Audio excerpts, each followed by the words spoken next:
ನಾವು ಚೈತನ್ಯ ಮಹಾಪ್ರಭುಗಳು ಈ 5 ಲಕ್ಷಣಗಳಲ್ಲಿ ಅವರಲ್ಲಿ ಅವತಾರಿ ಅಂತ ನಾವು ಕಂಡುಕೊಳ್ಳಿಕ್ಕೆ ಈ 5 ಲಕ್ಷಣಗಳಲ್ಲಿ ಅವರು ಬರ್ತಾರೆ ಇಲ್ವೋ ಅನ್ನೋದ್ರ ಬಗ್ಗೆ ನಾವು ಚರ್ಚೆ ಮಾಡೋಣ. ಮೊದಲನೇದು, ಶಾಸ್ತ್ರದಲ್ಲಿ ಎಲ್ಲಿ ಉಲ್ಲೇಖ ಇದೆ ಚೈತನ್ಯ ಮಹಾಪ್ರಭುಗಳ ಒಂದು ಅವತಾರದ ಬಗ್ಗೆ? ಸೊ ಭಾಗವತ ಪುರಾಣದಲ್ಲಿ ಉಲ್ಲೇಖ ಇದೆ, ಮಹಾಭಾರತದಲ್ಲಿ ಉಲ್ಲೇಖ ಇದೆ, ಮತ್ತೆ ಉಪನಿಷತ್ನಲ್ಲಿ ಉಲ್ಲೇಖ ಇದೆ, ಚೈತನ್ಯ ಉಪನಿಷತ್ನಲ್ಲಿ. ಸೊ ಶ್ರೀಮದ್ ಭಾಗವತಂದಲ್ಲಿ ಯಾವ ಶ್ಲೋಕ ಹೇಳುತ್ತೆ? ಕೃಷ್ಣವರ್ಣಂ ತುಷಾ ಕೃಷ್ಣಂ ಸಾಂಗೋಪಾಂಗಾಸ್ತ್ರಪಾಶದಂ ಯಜ್ಞೆ ಸಂಕೀರ್ತನೆ ಪ್ರಾಯ ಯಜಂತೆ ಸುಮೇಧಸ. ಸೊ ಇಲ್ಲಿ ಕೃಷ್ಣವರ್ಣಂ ತುಷಾ ಕೃಷ್ಣಂ ಅಂತ ಹೇಳ್ತಾರೆ. ಕೃಷ್ಣ ಅವತಾರದಲ್ಲಿ ಕೃಷ್ಣನ ವರ್ಣ ಏನಿದೆ? ಕೃಷ್ಣ ವರ್ಣ ಇದೆ. ಆದ್ರೆ ಈ ಕಲಿಯುಗದಲ್ಲಿ ಅವತರಿಸಿ ಬಂದಾಗ ಕೃಷ್ಣನ ವರ್ಣ ಏನಿದೆ? ತುಷಾ ಕೃಷ್ಣ ಅಂದ್ರೆ ಕೃಷ್ಣ ವರ್ಣದಲ್ಲಿ ಇಲ್ಲ. ಯಾವ್ದಿದೆ? ಗೌರ ವರ್ಣದಲ್ಲಿ, ಗೌರ ವರ್ಣ.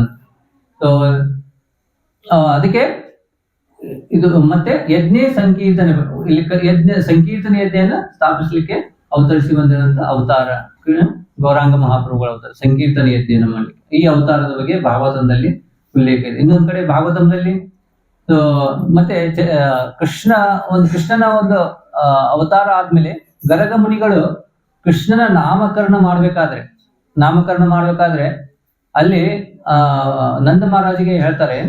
ಸೊ ಇವನು ಈ ಸಾಮಾನ್ಯ ವ್ಯಕ್ತಿ ಅಲ್ಲ, ಅವರು ಹೇಳ್ತಾರೆ ಅಲ್ಲಿ.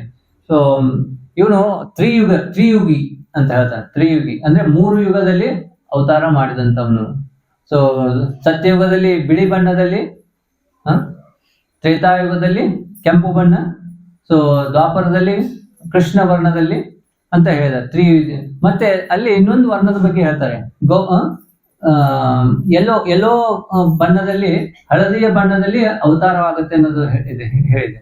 ಸೊ ನೀವು ಕೃಷ್ಣ ಪುಸ್ತಕದಲ್ಲಿ ಅಥವಾ ಶ್ರೀಮದ್ ಭಾಗವತಂ 10ನೇ ಸ್ಕಂದದಲ್ಲಿ ನೋಡಿದ್ರೆ ಗರಗ ಮುನಿಗಳು ಹಳದಿ ಬಣ್ಣದ ವರ್ಣನೆ ಇದೆ. ಆ ಹಳದಿ ಬಣ್ಣದಲ್ಲಿ ಅವತಾರ ಆಗೋದು ಅದು ಚೈತನ್ಯ ಮಹಾಪ್ರಭುಗಳೇ. ಯಾಕಂದ್ರೆ ಅವರು ಗೌರ ವರ್ಣದಲ್ಲಿ ಅವರ ಮೈಬಣ್ಣ ಇರೋದ್ರಿಂದ. ಸೊ ಈ ರೀತಿ ನಾವು ಭಾಗವತಂದಲ್ಲಿ ಮತ್ತೆ ಪ್ರಹ್ಲಾದ್ ಮಹಾರಾಜ್ ಹೇಳ್ಬೇಕಾದ್ರೆ ಕಲೋ ಚನ್ನ ಅವತಾರ, ಚನ್ನ ಯುಗೆ ಅಂತ ಹೇಳ್ತಾರೆ.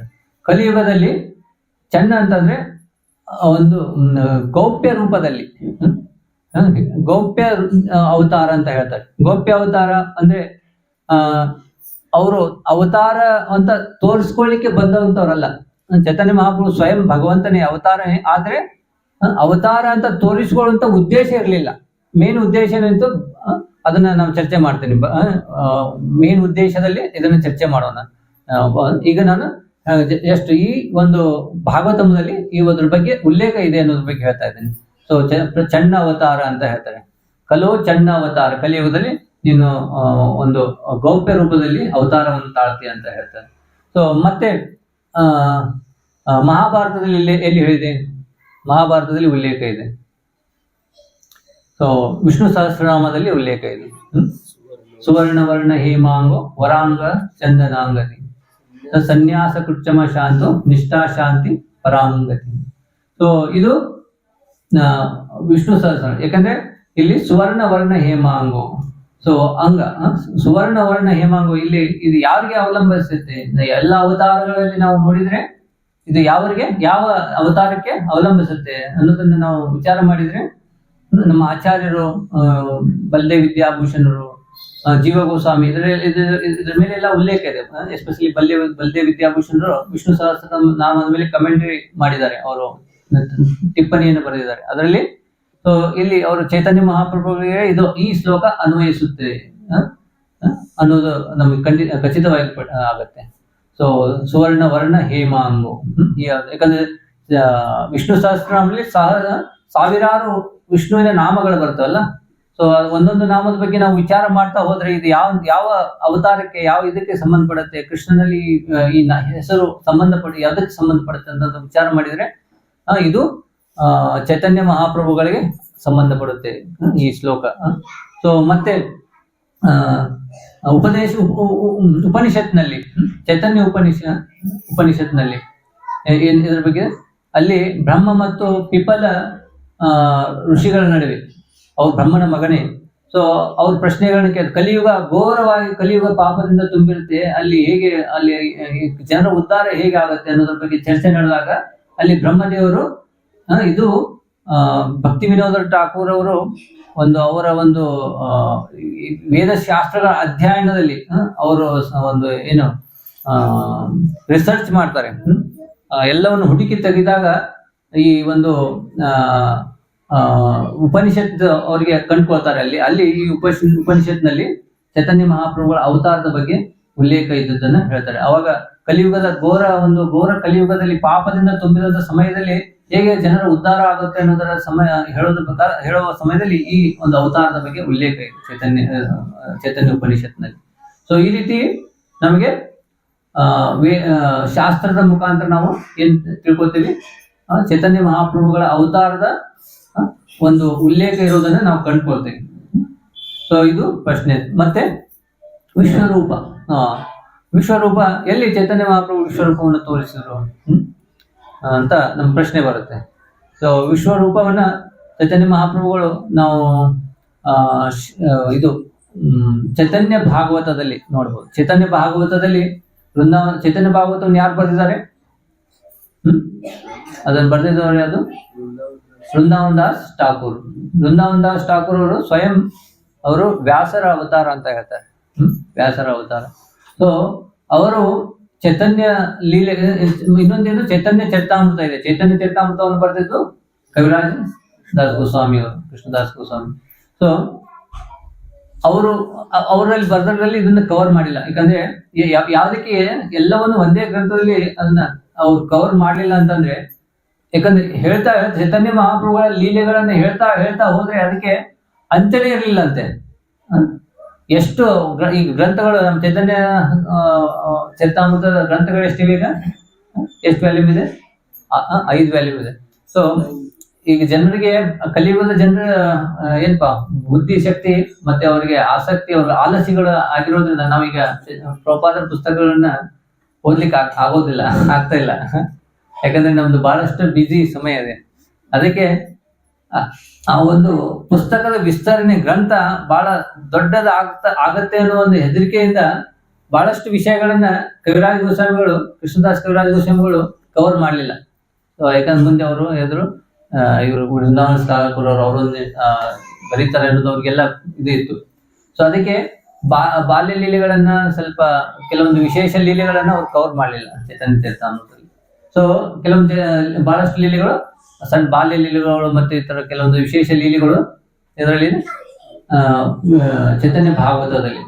ಸೊ ಚೈತನ್ಯ ಭಾಗವತದಲ್ಲಿ ಮಧ್ಯಕಾಂಡದಲ್ಲಿ 24ನೇ ಅಧ್ಯಾಯದಲ್ಲಿ ಸೊ ಅಲ್ಲಿ ಅದ್ವೈತ ಆಚಾರ್ಯರು ಚೈತನ್ಯ ಮಹಾಪ್ರಭುಗಳಲ್ಲಿ ವಿನಂತಿ ಮಾಡ್ಕೋತಾರೆ, ಹೇ ಭಗವಂತನೇ ಅಥವಾ ಮಹಾಪ್ರಭುವೇ, ಸೊ ನೀನು ನನಗೆ ಹೇಗೆ ಅರ್ಜುನನಿಗೆ ಒಂದು ಸೈನ್ಯದ ಮಧ್ಯದಲ್ಲಿ ವಿಶ್ವರೂಪವನ್ನು ತೋರಿಸಿದೆಯಲ್ಲ, ನನಗೆ ಆ ವಿಶ್ವರೂಪವನ್ನು ನೋಡುವಂತ ಆಸೆ ಇದೆ, ಅದನ್ನು ತೋರಿಸುವಂತ ಕೇಳ್ತಾರೆ. ಅವಾಗ ಆ ವಿಶ್ವರೂಪವನ್ನ ತೋರಿಸ್ತಾರೆ ಸೊ ಚೈತನ್ಯ ಮಹಾಪ್ರಭು. ಸೊ ಇದ್ರ ಉಲ್ಲೇಖ ಚೈತನ್ಯ ಭಾಗವತಂದಲ್ಲಿದೆ. ಸೊ ವಿಶ್ವರೂಪವನ್ನು ತೋರಿಸ್ತಾರೆ. ಮತ್ತೆ ಇವ್ರಿಗೆ ಯಾರಿಗೆ ಸರ್ವಭೌಮ ಭಟ್ಟಾಚಾರ್ಯರಿಗೆ ಭಗವಂತನೊಂದು 6 ಲಕ್ಷಣ ರೂಪಗಳಲ್ಲಿ ತೋರಿಸ್ತಾರೆ. ಇದು ಏನು ಕೃಷ್ಣ ಮತ್ತು ರಾಮ ಮತ್ತು ಚೈತನ್ಯ ಮಹಾಪ್ರಭು 3 ಒಂದು ವಿಶೇಷ ರೂಪದಲ್ಲಿ ಅವ್ರಿಗೆ ದರ್ಶನವನ್ನು ಕೊಡ್ತಾರೆ. ಸೊ ಇದು ಚೈತನ್ಯ ಚರಿತಾಮೃತದಲ್ಲಿ ಉಲ್ಲೇಖ ಇದೆ. ಸೊ ಈ ರೀತಿ ಭಗವಂತ ವಿಶೇಷವಾಗಿ ತನ್ನ ವಿಶ್ವರೂಪ ಮತ್ತು ಷಡ್ಭುಜ ರೂಪ ಇವನ್ನೆಲ್ಲ ತೋರಿಸಿದ್ದಾನೆ. ರಾಮ ಮತ್ತು ಕೃಷ್ಣನ ರೂಪ ಮತ್ತೆ ಚೈತನ್ಯ ಮಹಾಪ್ರಭುಗಳ ರೂಪ 3 ರೂಪದಲ್ಲಿ ತೋರಿಸಿದ್ದು ಉಂಟು. ಸೊ ಇದು ವಿಶ್ವರೂಪದ ಬಗ್ಗೆ ಆಯ್ತು. ಮತ್ತೆ ಅತಿಮಾನುಷ ಕಾರ್ಯಗಳನ್ನ ಯಾರು ಮಾಡಿರ್ಬೇಕಾಗತ್ತೆ. 3ನೇದ್ದು ಚೈತನ್ಯ ಮಹಾಪ್ರಭುಗಳ ಅತಿಮಾನುಷ ಕಾರ್ಯ ಅಂತ ಏನು ವಿಶೇಷವಾದ ಕಾರ್ಯವನ್ನು ಮಾಡಿದರು. ಏನ್ ಕಾರ್ಯವನ್ನು ಮಾಡಿದ್ರು? ಹರಿನಾಮ ಸಂಕೀರ್ತನೆಯನ್ನ ಮಾಡಿರೋದೇ ಒಂದು ವಿಶೇಷ ಕಾರ್ಯ. ಸೊ ಅವರು ವೃಂದಾವನಕ್ಕೆ ಹೋಗ್ಬೇಕಾದ್ರೆ, ಜಗನ್ನಾಥ್ ಪುರಿಯಿಂದ ವೃಂದಾವನಕ್ಕೆ ಹೋಗ್ಬೇಕಾದ್ರೆ ಅವ್ರು ಮೊದಲು ಹೋಗ್ತಾ ಇದ್ರು. ಮೊದಲು ಅವ್ರು ಪ್ರಯತ್ನ ಮಾಡಿದ್ರು ಹೋಗ್ಲಿಕ್ಕೆ. ಅವರು ಹಿಂಗ್ ಬೆಂಗಾಲ್ ಆ ರೀತಿಯಾಗಿ ಜನ ಎಲ್ಲಿ ಇರ್ತಾರೆ ಅಲ್ಲಿ ಮೇನ್ ನಗರದ ಮುಖಾಂತರ ಹೋಗ್ಲಿಕ್ಕೆ ಪ್ರಯತ್ನ ಮಾಡಿದ್ರು, ಹಳ್ಳಿ ಮುಖಾಂತರ. ಅವಾಗ ಅವ್ರ ಹಿಂದೆ ದೊಡ್ಡ ಸಮೂಹ ಅವ್ರ ಹಿಂದೆ ಬೆನ್ನತ್ತಿ ಬಂತು. ಭಕ್ತರ ಸಮೂಹ ಅವ್ರ ಹಿಂದಿಂದ, ನಾವು ವೃಂದಾವನಕ್ಕೆ ಹೋಗ್ಬೇಕು, ನಾವು ಅವ್ರ ಜೊತೆನೆ ಹೋಗ್ಬೇಕಂತ ಹೇಳಿ. ಸೊ ಅದಕ್ಕೆ ಚೈತನ್ಯ ಮಹಾಪ್ರಭು ಆ ಸಮಯದಲ್ಲಿ ಆ ವೃಂದಾವನ ಯಾತ್ರೆಯನ್ನ ನಿಲ್ಲಿಸಿದ್ರು, ಹೋಗ್ಲಿಲ್ಲ. ಅಲ್ಲಿ ಯಾವ್ದು ಒಂದು ಕ್ಷೇತ್ರ, ರಾಮಕೇಲಿ ಒಂದು ಕ್ಷೇತ್ರದಲ್ಲಿ ಅವ್ರು ಅಲ್ಲಿಗೆ ಸ್ಟಾಪ್ ಮಾಡಿ ಮತ್ತೆ ಒಳ್ಳೆ ವಾಪಸ್ ಬರ್ತಾರೆ. ಆಮೇಲೆ ನೆಕ್ಸ್ಟ್ ಅವರು ಈ ತರ ಹೋದ್ರೆ ಜನ ಬಹಳ ಹಿಂದೆ ಬರ್ತಾರೆ ಅಂತ ಹೇಳಿ ಏನ್ ಮಾಡ್ತಾರೆ, ಸೊ ಅರಣ್ಯದ ಮುಖಾಂತರ, ಕಾಡಿನ ಮುಖಾಂತರ ಹೋಗ್ತಾರೆ. ಆ ಕಾಡಿನ ಮುಖಾಂತರ ಅವರು ಹೋಗ್ಬೇಕಾದ್ರೆ ಸೊ ಕೀರ್ತನವನ್ನು ಮಾಡ್ಕೋತಾ ನಾಮಸ್ಮರಣೆಯನ್ನು ಮಾಡ್ಬೇಕು. ಹರೇ ಕೃಷ್ಣ ಮಹಾಮಂತ್ರ, ಹರೇ ಕೃಷ್ಣ ಕೃಷ್ಣ ಕೃಷ್ಣ ಹರೇ ಹರೇ, ಹರೇ ರಾಮ ರಾಮ ರಾಮ ಹರೇ ಹರೇ. ಸೊ ಈ ಚೈತನ್ಯ ಚರಿತಾಮೃತದಲ್ಲಿ ಇದ್ರ ಬಗ್ಗೆ ವಿಸ್ತಾರವಾಗಿ ಹೇಳಿದ್ದಾರೆ. ಹೇಗೆ ಆ ಅರಣ್ಯದ ಮುಖಾಂತರ ಚೈತನ್ಯ ಮಹಾಪ್ರಭುಗಳು ಹೋಗ್ಬೇಕಾದ್ರೆ ಎಲ್ಲ ಮೃಗಗಳು, ಅರಣ್ಯದ ಮೃಗಗಳು, ಹುಲಿ, ಸಿಂಹ, ಚಿರತೆ, ಪಕ್ಷಿಗಳು, ಈ ರೀತಿ ಅನೇಕ ಅವ್ರ ಮುಂದೆ ಯಾವ ತರದ ಜೀವಿಗಳು ಬರ್ತಾವಲ್ಲ ಅವುಗಳಲ್ಲೆಲ್ಲವನ್ನ ಕೀರ್ತನೆಯನ್ನು ಮಾಡ್ಲಿಕ್ಕೆ ಹಚ್ಚಿ, ಅಲ್ಲಿ ನರಿ ಅಥವಾ ಹುಲಿ, ಆನೆ, ಈ ತರದ ಎಲ್ಲ ತರದ ಸಾತ್ವಿಕ ಅಲ್ಲಿರುವಂತಹ ಒಂದು ಸಸ್ಯಾಹಾರಿಗಳಂತ ಪ್ರಾಣಿಗಳು ಮತ್ತು ಮಾಂಸಾಹಾರಿಯಾದಂತ ಪ್ರಾಣಿಗಳು ಜೊತೆಗೆ ಸೇರಿ ಏನ್ ಮಾಡ್ತಾ ಇದ್ವು, ಸಮನ್ವಯದಲ್ಲಿ ಕೀರ್ತನೆಯನ್ನ ಮಾಡಿದ್ದು. ಚೈತನ್ಯ ಮಹಾಪ್ರಭು ನದಿಯಲ್ಲಿ ಸ್ನಾನ ಮಾಡ್ತಾ ಇರ್ಬೇಕಾದ್ರೆ ಅಲ್ಲಿ ಕೀರ್ತನೆ ಮಾಡ್ತಾ ನೀರನ್ನೇ ಈಗ ಚೆಲ್ಲಾಡಿದ್ರಂತೆ. ಅಲ್ಲಿ ಇರುವಂತ ಜೀವಿಗಳ ಮೇಲೆ ಯಾರ ಮೇಲೆ ಹೋಗಿ ಬಿದ್ವಲ್ಲ ಅವೆಲ್ಲಾನು ಸಂಕೀರ್ತನದಲ್ಲಿ ತೊಡಗಿರುವಂತೆ, ಪೂರ್ತಿ ಭಗವದ್ ಭಕ್ತಿಯಲ್ಲಿ, ಭಗವತ್ ಪ್ರೇಮದಲ್ಲಿ ತೊಡಗಿದ ಅವ್ರಿಗೆ ಆ ಭಗವತ್ ಪ್ರೇಮವನ್ನ ಚೈತನ್ಯ ಮಹಾಪ್ರಭು ಹೇರಳವಾಗಿ ವಿತರಿಸಿದರು ಅಲ್ಲಿ. ಸೊ ಆ ಮದದಿಂದ ಬಂದಂತ ಆನೆಗಳಿಗೆ ಅಲ್ಲಿ ಒಂದು ಹಿಂಡು ಮದಭರಿತವಾದ ಆನೆಗಳು ಬಂದಾಗ ಆ ಆನೆಗಳು ಸಹಿತ ಏನ್ ಮಾಡಿದಂತೆ ಚೈತನ್ಯ ಮಹಾಪ್ರಭುಗಳ ಒಂದು ಕೀರ್ತನೆಯಿಂದ ಅವ್ರು ನೃತ್ಯಗಳನ್ನ ಮಾಡ್ಲಿಕ್ಕೆ ಹತ್ತಿದಂತೆ. ಸೊ ಈ ರೀತಿ ಹುಲಿ ಹುಲಿ ಮಲಗಿತ್ತಂತೆ. ಈ ತರ ಅನೇಕ ಬಹಳಷ್ಟು ವಿಸ್ತಾರವಾಗಿ ಹುಲಿಯನ್ನ ಅಜ್ಞಾನದಲ್ಲಿ ಯಾಕೆ ಮಲ್ಕೊಂಡಿವೆ, ನಿನ್ನ ಸಮಯವನ್ನು ವ್ಯರ್ಥ ಯಾಕೆ ಮಾಡ್ತಾ ಇದೆ, ಎದ್ದೇಳು ಅಂತ ಹೇಳಿ ಅದು ಜಸ್ಟ್ ಮುಟ್ಟಿದ್ರಂತೆ ಅದು ಎದ್ದು ಕೀರ್ತನ್ ಮಾಡಿ, ಈ ರೀತಿ ಕೀರ್ತನ್ ಮಾಡ್ಲಿಕ್ಕೆ ಪ್ರಾರಂಭವಾಯ್ತು ಮಾಡ್ತಾ. ಸೊ ಈ ರೀತಿ ಚೈತನ್ಯ ಮಹಾಪ್ರಭುಗಳು ಇದು ಅತಿ ಮಾನುಷ ಕಾರ್ಯ. ಯಾರಾದ್ರೂ ಮಾಡಿದಾರೆ ಈ ತರ ಮಾಡ್ಲಿಕ್ಕಾಗತ್ತ? ಸೊ ಕಾಡಿನಲ್ಲಿ ಹೋಗಿ ಮೃಗಗಳ ಜೊತೆ ಕೀರ್ತನ್ ಮಾಡಿ ಈ ರೀತಿ ಅತಿ ಮಾನುಷ ಕಾರ್ಯಗಳು ನಾವು ಮತ್ತೆ ನೋಡ್ಬೋದು. ಸಾರ್ವಭೌಮ ಭಟ್ಟಾಚಾರ್ಯರು ಅವರು ಬೃಹಸ್ಪತಿ ಅವತಾರ ಅಂತ ಹೇಳ್ತಾರೆ. ಸಾರ್ವಭೌಮ ಇಷ್ಟು ಪಾಂಡಿತ್ಯ ಹೊಂದಿದ್ರು. ಸೊ ಆದ್ರೆ ಅವ್ರೇನು ಯಾವುದರಲ್ಲಿ ಮಾಯಾವಾದ ಸಿದ್ಧಾಂತವನ್ನ ಪೂರ್ತಿಯಾಗಿ ಪ್ರತಿಪಾದಿಸಿದ್ರು, ಅದನ್ನೇ ಸನ್ಯಾಸಿಗಳಿಗೆ ಜ್ಞಾನವನ್ನು ಕೊಡ್ತಾ ಇದ್ರು. ವೇದಾಂತವನ್ನ ಸನ್ಯಾಸಿಗಳಿಗೆ ಸತ್ಯಕ್ಕೆ ಅವರು ಪ್ರಚಾರ ಮಾಡ್ತಾ ಇದ್ರು, ಹೇಳ್ತಾ ಇದ್ರು, ಶಿಕ್ಷಣ ಕೊಡ್ತಾ ಇದ್ರು. ಸೊ ಅವಾಗ ಚೈತನ್ಯ ಮಹಾಪ್ರಭು ಯಾವಾಗ ಜಗನ್ನಾಥಪುರಿಗೆ ಫಸ್ಟ್ ಹೋಗ್ತಾರೆ, ಅವಾಗ ಸಾರ್ವಭೌಮ ಭಟ್ಟಾಚಾರ್ಯರ ಮನೆಗೆ ಹೋಗ್ತಾರೆ. ಅಲ್ಲಿ ಮೂರ್ತಿ ಬಿದ್ದು ಇದು ಇದೆ. ಸೊ ಆದ್ರೆ ಅಲ್ಲಿ ಹೋದ್ಮೇಲೆ ಸಾರ್ವಭೌಮ ಭಟ್ಟಾಚಾರ್ಯ ಮನೆಯಲ್ಲಿ ಫಸ್ಟ್ ನೀನು ಸನ್ಯಾಸಿ ಇದೆಯಾ, ನೀನು ವೇದಾಂತ ಕೇಳ್ಬೇಕಂತ ಅವ್ರಿಗೆ ಅಲ್ಲಿ ಕುದುರಿಸ್ಕೊಂಡು 7 ದಿನ ಕಂಟಿನ್ಯೂಸ್ ವೇದಾಂತವನ್ನ ಪ್ರಚಾರ ಮಾಡ್ತಾರೆ. ಯಾರಿಗೆ? ಚೈತನ್ಯ ಮಹಾಪ್ರಭುಗಳು. ಚೈತನ್ಯ ಮಹಾಪ್ರಭುಗಳು ಸುಮ್ನೆ ಕೂತ್ಕೊಂಡು ಕೇಳ್ತಾರೆ, ಏನೋ ಒಂದು ಪ್ರಶ್ನೆ ಹಾಕೋದಿಲ್ಲ. ಸೊ ಅವ್ರಿಗೆ ಡೌಟ್ ಬರ್ತೀವಿ ವೆದರ್ ಇವ್ರಿಗೆ ನಾನು ಹೇಳಿದ್ದು ತಿಳಿದಿದೆ ಇಲ್ಲೋ ಅನ್ನೋದು ಪ್ರಶ್ನೆ ಬರುತ್ತೆ. ಅವಾಗ ಏನಾದ್ರು ಹೇಳ್ರಿ, ನಾನು ಇಷ್ಟೆಲ್ಲ ಹೇಳಿದೆ ಅಂತ ಹೇಳಿದೆ. ಅವಾಗ ಚೈತನ್ಯ ಮಹಾಪ್ರಭುಗಳು ಹೇಳಿಕ್ ಚಾಲು ಮಾಡ್ತಾರೆ. ಸೊ ಅವ್ರು ಹೇಳಿರುವಂತ ಎಲ್ಲದಕ್ಕೂ ಏನ್ ಮಾಡ್ತಾರೆ, ಅದನ್ನ ಖಂಡನೆಯನ್ನು ಮಾಡಿ ಮತ್ತೆ ಆತ್ಮಾರಾಮದ ಬಗ್ಗೆ 64 ಆತ್ಮಾರಾಮ ಶ್ಲೋಕ ಭಾಗವತದಲ್ಲಿ ಬರ್ತಲ್ಲ, ಅದರ ಶ್ಲೋಕದ ಒಂದು ವಿಸ್ತಾರ 64 ವಿಧಗಳಲ್ಲಿ ವಿಸ್ತಾರವಾಗಿ ಹೇಳ್ತಾರೆ. ಇವರು ಒಂದು 5-6 ಎಷ್ಟೋ ವಿಧಗಳ ಬಗ್ಗೆ ಹೇಳ್ತಾರೆ ಆತ್ಮಾರಾಮ ಇವರು. ಸೊ ಅವರ ಒಂದು ಜ್ಞಾನದ ಒಂದು ಆಗರವನ್ನ ನೋಡಿ, ಎಷ್ಟು ಜ್ಞಾನ ಇದೆ ಇವರಿಗೆ ಅನ್ನೋದನ್ನ ನೋಡಿ ಸಂಪೂರ್ಣವಾಗಿ ಯಾರು ಸಾರ್ವಭೌಮ ಭಟ್ಟಾಚಾರ್ಯರು ಚೈತನ್ಯ ಮಹಾಪ್ರಭುಗಳಲ್ಲಿ ಶರಣ ಆಗ್ತಾರೆ. ಅವರು ಮಾಯಾವಾದಿ, ಯಾರನ್ನು ದೇವರಂತ ಎಲ್ಲವೂ ಮಾಯ, ಎಲ್ಲರೂ ಭಗವಂತ ಅನ್ನೋ ಒಂದು ಇದರಲ್ಲಿ ಮಾಯಾವಾದದಲ್ಲಿ ಇದ್ರು ಶಂಕರಾಚಾರ್ಯರ ಒಂದು ಸಂಪ್ರದಾಯದಲ್ಲಿ. ಬಟ್ ಈ ಒಂದು ಜ್ಞಾನದ ಜ್ಞಾನವನ್ನ ನೋಡಿ, ಚೈತನ್ಯ ಮಹಾಪ್ರಭುಗಳ ಜ್ಞಾನವನ್ನು ನೋಡಿ ಅವರು ಚೈತನ್ಯ ಮಹಾಪ್ರಭುಗಳಿಗೆ ಶರಣ ಆಗ್ತಾರೆ. ಅಲ್ಲಿ ಒಂದು ಭಗವಂತನ ರೂಪ ವ್ಯಕ್ತಿತ್ವವನ್ನ ಒಪ್ಕೊಳ್ತಾರೆ. ಭಗವಂತನಿಗೆ ರೂಪ ಇದೆ, ಭಗವಂತನ ಗುಣ ಲೀಲೆಗಳ ಶಾಶ್ವತವಾದ ಒಂದು ರೂಪ ಅವರಿಗೆ ಯಾವಾಗಲೂ ಅವ್ರ ಗುಣ ಲೀಲೆಗಳು ಇರುತ್ತೆ ಅಂತ, ಮತ್ತೆ ಅವರು ಭಗವಂತನ ಆರಾಧನೆ ಮಾಡ್ಲಿಕ್ಕೆ ಪ್ರಾರಂಭ ಮಾಡ್ತಾರೆ. ಸೊ ಭಗವಂತನ ಭಕ್ತರಾಗ್ತಾರೆ. ಸೊ ನಮೋ ಮಹಾವದನ್ಯಾಯ ಕೃಷ್ಣ ಪ್ರೇಮ ಪ್ರದಾಯತೆ ಕೃಷ್ಣಾಯ ಕೃಷ್ಣ ಚೈತನ್ಯ ನಾಮನೆ ಗೌರ ವಿಷಯ ನಮಃ ಅಂತ ಈ ಒಂದು ಮಂತ್ರವನ್ನ, ಇದು ಪ್ರಣಾಮ ಮಂತ್ರವನ್ನ ಅವರು ಅವಾಗಲೇ ಚೈತನ್ಯ ಮಹಾಪ್ರಭು ಕುರಿತು ಮಾಡ್ತಾರೆ. ಸೊ ಅದನ್ನು ನಾವು ಪ್ರತಿದಿನ ನಾವು ಹೇಳ್ತೀವಿ, ನಮ್ಮ ಮಹಾವದನ್ಯ ಭೋಗ ಹಚ್ಚಬೇಕಾದ್ರೆ ಭಗವಂತನಿಗೆ. ಸೊ ಈ ರೀತಿ ಭಗವಂತ ಅತಿ ಮಾನುಷ ಕಾರ್ಯಗಳನ್ನು ನಾವು ಹೇಳ್ಬೋದು. ಬರೀ ಅತಿ ಮಾನುಷ ಕಾರ್ಯಗಳಂತ ಅಂದ್ಮೇಲೆ ಗೋವರ್ಧನ ಹಿಡಿಯೋದು ಅಥವಾ ಫಿಸಿಕಲ್ ಶಕ್ತಿಯನ್ನು ತೋರಿಸೋದು ಅಷ್ಟೇ ಅಲ್ಲ. ಜ್ಞಾನ, ಭಗವಂತ ಸರ್ವಜ್ಞಾನಿ, ಸರ್ವಜ್ಞ. ಸೊ ನಮ್ಮ ಜ್ಞಾನ, ಸೊ ಎಂತ ಆಚಾರ್ಯರೇ ಬಂದ್ರು ಆಚಾರ್ಯರ ಜ್ಞಾನ ಭಗವಂತನ ಜ್ಞಾನವನ್ನು ತುಲನೆ ಮಾಡಿದ್ರೆ ಯಾಕಂದ್ರೆ ಭಗವಂತ ಸರ್ವಜ್ಞ. ಆಚಾರ್ಯರು ಭಗವಂತನ ಒಂದು ನಿರ್ದಿಷ್ಟವಾದ ರೀತಿಯಲ್ಲಿ ತಿಳ್ಕೋಬಹುದು. ಇಷ್ಟು ಜ್ಞಾನ ಲಕ್ಷ್ಮೀ ದೇವಿಗೂ ತಿಳ್ಕೊಳಿಕ್ಕಾಗಿಲ್ಲ. ಏನು ಭಗವಂತನ ಸಂಪೂರ್ಣ ಹೇಗೆ ಸರ್ವಜ್ಞ ಅನ್ನೋದು, ಅವನ ಜ್ಞಾನ ಅವನಲ್ಲಿ ಏನಿದೆ ಅನ್ನೋದು, ಭಗವಂತನ ಜ್ಞಾನ ಯಾರು ಏನು ತುಲನೆ ಮಾಡ್ಲಿಕ್ಕೆ ಆಗೋದಿಲ್ಲ. ಸರ್ವಜ್ಞ, ಎಲ್ಲವೂ ಗೊತ್ತು ಅವನಿಗೆ, ಇದು ಗೊತ್ತಿಲ್ಲ ಅಂತ ಅನ್ನೋದಿಲ್ಲ. ಸರ್ವಜ್ಞ, ಅದು ಭಗವಂತನೇ. ಸೊ ಇದು ಅತಿಮಾನ, ಇಲ್ಲಿ ಜ್ಞಾನ ಅತಿಮಾನುಷವಾದ ಜ್ಞಾನವನ್ನ ಯಾರು ಚೈತನ್ಯ ಮಹಾಪ್ರಭು ತೋರಿಸ್ತಾರೆ. ಯಾವಾಗ ಮತ್ತೆ ಇನ್ನೊಮ್ಮೆ ಯಾವಾಗ ಅಂತಂದ್ರೆ ನಿಮಾಯಿ ಪಂಡಿತ ಒಂದು, ಅಂದ್ರೆ ಇನ್ನು ಅವರು ಗೃಹಸ್ಥ ಜೀವನದಲ್ಲಿ ಅಥವಾ ಒಂದು ಒಬ್ಬ ಶಿಕ್ಷಕನಾಗಿ ಕೆಲಸ ಮಾಡ್ತಾ ಇದ್ದಾರೆ. ಯಾರು ಗುರುಕುಲವನ್ನು ನಡೆಸೋದಾದ್ರೆ ಅಲ್ಲಿ ಅದರಲ್ಲಿ ಮಾಯಾಪುರ ಏನು ನವದ್ವೀಪದಲ್ಲಿ, ಆ ಸಮಯದಲ್ಲಿ ನವದ್ವೀಪದಲ್ಲಿ ಸೊ ಅವರು ಒಬ್ಬ ಶಿಕ್ಷಕನಾಗಿ ಕೆಲಸ ಮಾಡ್ತಾ ಇರ್ತಾರೆ. ಅವನ ಹತ್ರ ಬಹಳಷ್ಟು ಶಿಷ್ಯರು ಇರ್ತಾರೆ. ಒಂದು ಸಮಯದಲ್ಲಿ ಒಬ್ಬ ಪಂಡಿತ, ಕೇಶವ ಕಾಶ್ಮೀರಿ ಅಂತ ಪಂಡಿತ ಅಲ್ಲಿಗೆ ಹೋಗ್ತಾನೆ ನವದ್ವೀಪಕ್ಕೆ. ನವದ್ವೀಪ ಅವಾಗ ಬಹಳ ದೊಡ್ಡ ಒಂದು ವಿದ್ಯಾಕ್ಷೇತ್ರವಾಗಿರುತ್ತೆ. ಅಲ್ಲಿ ಎಲ್ಲ ವಿದ್ಯೆಯನ್ನು ಕಲೀಲಿಕ್ಕೆ ಬಹಳಷ್ಟು ಜನ ಬೇರೆ ಬೇರೆ ಕಡೆಯಿಂದ ಬರ್ತಾ ಇರ್ತಾರೆ. ಆ ಸಮಯದಲ್ಲಿ ಸೊ ಕೇಶವ ಕಾಶ್ಮೀರಿ ಅಲ್ಲಿಗೆ ಹೋಗ್ತಾನೆ. ಎಲ್ಲ ಕಡೆ ಅವನು ದಿಗ್ವಿಜಯ ಅಂತ ಹೆಸರು ಪಡ್ಕೊಂಡಿರ್ತಾನೆ. ಅಂದ್ರೆ ಎಲ್ಲಾ ಕಡೆ ಹೋಗಿ ಪಂಡಿತರನ್ನ ಸೋಲಿಸಿರ್ತಾನೆ ಅವನು. ಅವನಲ್ಲಿ ಅಷ್ಟು ಪಾಂಡಿತ್ಯ ಇರುತ್ತೆ. ಅವನು ಸ್ವಯಂ ಸರಸ್ವತಿಯಿಂದ ವರವನ್ನು ಪಡ್ಕೊಂಡಿರ್ತಾನೆ. ಸ್ವಯಂ ಸರಸ್ವತಿನೇ ಅವನಿಗೆ ಬಂದು ಪ್ರತ್ಯಕ್ಷವಾಗಿ ವರವನ್ನು ಕೊಟ್ಟಿರ್ತಾರೆ. ಸೊ ಆ ರೀತಿ ಒಂದು ಸ್ಥಾನದಲ್ಲಿರುವಂತ ಪಂಡಿತ ಕೇಶವ ಕಾಶ್ಮೀರಿ.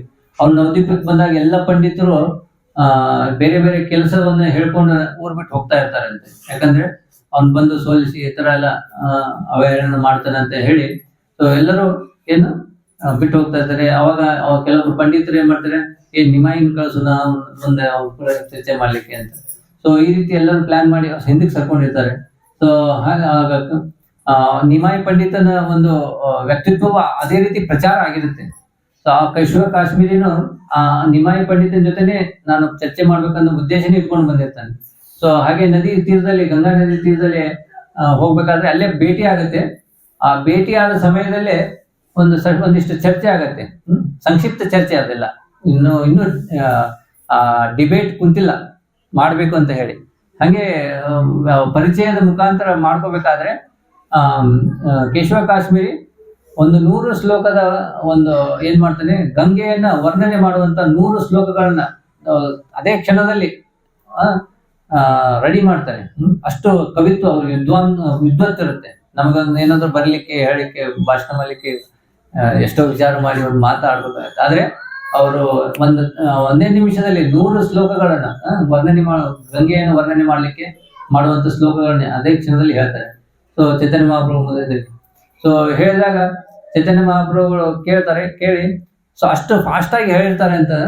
ಸೊ ನಮ್ಗೆಲ್ಲಿ ಭಗವದ್ಗೀತೆ ಇಷ್ಟು 10 ಸಾರಿ ಓದಿದ್ರು ನಮ್ಗೇನಾಗ್ತಾ ಇಲ್ಲ, ಅದ್ರದ್ದು ಶ್ಲೋಕದ ಒಂದು ನೆನಪು ಆಗ್ತಾ ಇಲ್ಲ, ಅದ್ರ ಅರ್ಥನೂ ಕೇಳ್ತಾ ಇಲ್ಲ.